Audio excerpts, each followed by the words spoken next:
We are back with Sir Laurence Fishburne. Now, we actually have a clip of Hoodlum. What are we going to see exactly? I think we're about to see a scene where I've had a date with Vanessa Williams' character, who's called Francine Hughes. Yes. And I take Francine Hughes home, and this is where I sort of recite a little poetry to her. She asks me some things about the numbers rackets and stuff like that. So A little poetry? Yes, a bit of poetry. Let us see the clip. I have one question. Why you gotta involve yourself in numbers? I mean, what would you have me do? Shine shoes? Carry bags down to Grand Central? I'm a colored man, and white folks ain't left me nothing out here but the underworld. Well, I disagree. There are colored doctors, colored lawyers, colored accountants, Really? writers, musicians. You could do any one of those. Well, I do write a little poetry. You write a little poetry. I ask myself where she got those eyes. So full of light, so free of lies. How does one get eyes like that? I tell myself, she robbed a cat. You liked it? Yeah, I like it.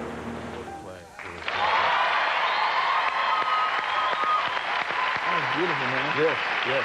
I read that your favorite poet is Langston Hughes. Yes, my favorite poet is Langston Hughes.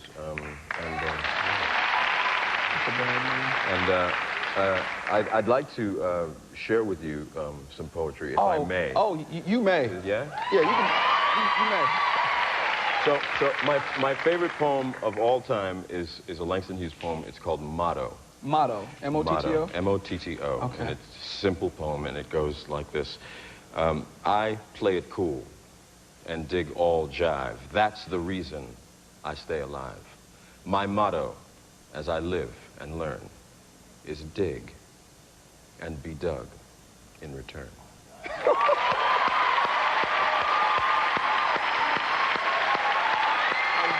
It's good. What year was that written?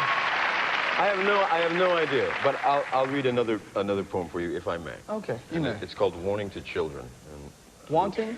Warning. Warning the children. Warning to Children. I believe the poet's name is Robert Graves. Children, if you dare to think of the muchness, greatness, fewness, rareness of this endless, only precious world in which you say you live, you think of things like this. Blocks of slate, enclosed by dappled red and green, enclosed by tawny yellow nets, enclosed by black and white acres of dominoes, where a neat brown paper parcel tempts you to untie the string. In the parcel, a small island, on the island, a large tree, on the tree, a husky fruit. Strip the husk, cut the rind off, in the center, you will see blocks of slate, enclosed by dappled green and red, enclosed by tawny yellow nets, enclosed by black and white acres of dominoes, with the same brown paper parcel. Children, leave the string untied. For who dares undo the parcel finds himself at once inside it, on the island, on the tree, in the fruit. Blocks of slate about his head, enclosed by dappled green and red, enclosed by tawny yellow nets, enclosed by black and white acres of dominoes, with the same brown paper parcel still untied upon his knee. And then, if he dares to think of the greatness, muchness, fewness, rareness of this endless, only precious world in which he says he lives, he then unties the string.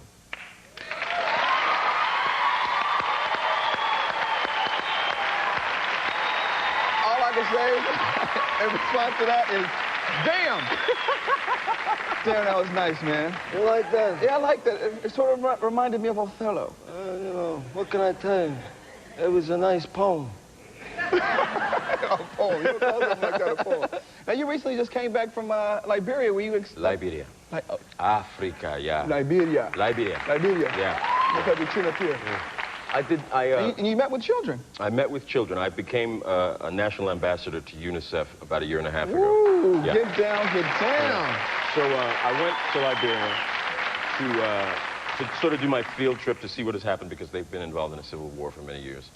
And my area of interest lies with child soldiers, children who have been recruited into warring factions and have been basically made to serve as, military personnel. They've had to do horrible things to people. How old are you when you say children? I'm talking about children who are anywhere from 6 years old to 20 years old.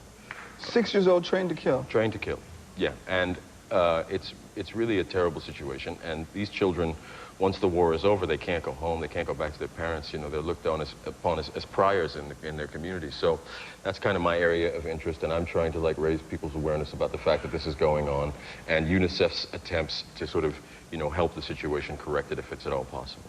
Did you get a chance to actually speak with any of them? I did meet with some of these kids, yeah, but they're, you know, traumatic. it's an amazing kind of experience to talk to someone who you know has done something that they even know is terribly wrong, and yet they have to live with it. It's really amazing. You know, the parallel is you actually played a young soldier in Apocalypse Now. Exactly, which is why I relate to these children so well. I mean, I went to do Apocalypse Now when I was 14 and was trained in warfare and all this business. So from 14 to 17, you know, I was involved in something that, that's right, 3 years you know, was pretty traumatic. So I have, my heart goes out to these kids because I can relate to them. You were 14 in Apocalypse Now? I was 14 when I got the job. By the time the film was released, I was 17. Wow. Yeah. Are you allowed to travel and do all that stuff? Well, my mother traveled with me, so you know, Oh, I had a guardian and a parent and everything, so I was fine. thanks for coming, man. My pleasure, brother. Thank you for I've been doing this. enlightened, man. So Laurence Fishburne, thank you very much. Don't go away. More Hoodlums coming up. We'll be right back.